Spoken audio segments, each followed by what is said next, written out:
خبر شامل کرتے ہیں خوشاب سے، جہاں آزاد امیدوار پیر حبیب الرحمان NA 88 گل اصغر خان بغور کے حق میں دستبردار ہو گئے۔ مزید تفصیلات بیورو چیف خوشاب محمد عبداللہ کی اس رپورٹ میں۔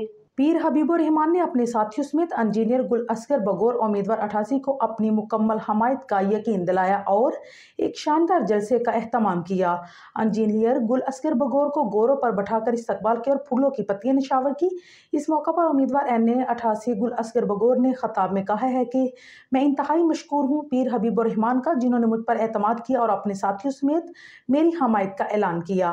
ان جیسے بہترین دوستوں کی وجہ سے 8 فروری کو کامیابی پر نظر ہے۔ میں کامیاب ہو کر ترقیاتی کاموں کا ایک جال بچھاؤں گا۔ علاقے کے مسائل میں اچھی طرح جانتا ہوں۔ صحت، تعلیم، بجلی، پانی میری اولین ترجیح ہے۔ میں تھل، گڈی، مہاڑ یا لوگ کو مایوس نہیں کروں گا۔ علاقے کے مسائل حل کرنے کے لیے ہر ممکن کوشش کروں گا۔